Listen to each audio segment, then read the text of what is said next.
As you know, there's a huge conflict going on in Syria right now. This has been caused because of political, economical, and even environmental issues. During the summer, it got really, really warm, and all the crops that they were growing over there ended up dying, which caused a lot of the farmers to go bankrupt. Due to many of the people over there being farmers, a lot of them were put out of their job and they had no place to go. And because of that, they were really upset with the government for not helping them out.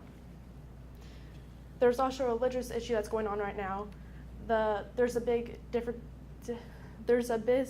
disagreement going on between the Shiites and the Sunnis, because the Shiites are the ones in government right now and they're the minority, and the Sunnis don't really agree with what they're trying to do with their religious beliefs. Also,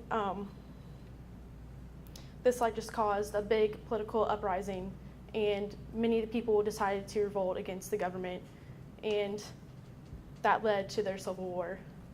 Since all that was happening, many people decided to flee from Syria because they found it too dangerous to live in their homes, or even just stay in their homes in general because of all the violence that was going on.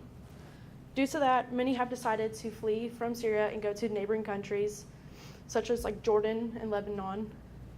And many of them have decided to go to the Zarati camp in Jordan, where they host around 120,000 people, and it is still too small for all the people that want to go there. Some people decided to still flee from Syria and go to the camp and see if they were able to get in, but many have been turned away. Right now, they can't accept any more people because they are so packed, and many of these people will live outside the fences until they can hopefully be accepted in, or until they can find some other means of living. Without these refugee camps, many would be homeless, like some of them are already, and many of them are facing terrible conditions inside the camp as it is. Right now, they have small shelters that are used out of canvas, tin, canvases and stuff like that. Some of them even live in mud structures, which doesn't really protect them against the cold climate that they're about to expect.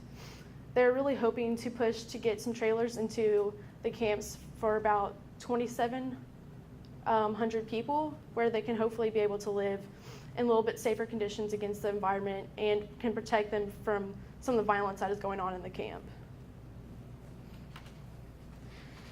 At the camps, you can volunteer, which is really important because many of the United Nations workers are having trouble doing the jobs that they're already doing. Many of them are the doctors or nurses that do more of the bigger stuff that they that require a degree that many volunteers can't do. If you go in and you volunteer, you can help them, give them supplies, and help them with their everyday living, and just kind of be there emotionally and physically for the refugees. And you can even help volunteer at your home without even going there. You can help do clothing and food drives, which is really important because their supplies are getting really low since they've already accepted so many people into the refugee camp. In conclusion, it is really important that you help them, because without volunteer help, many of them would be forced to return home because the camp would have to close.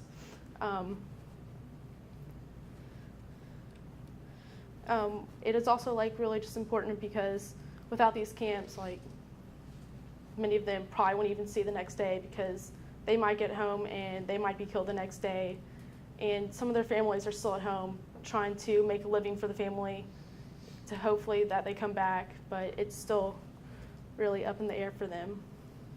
All right. Thank you for your time.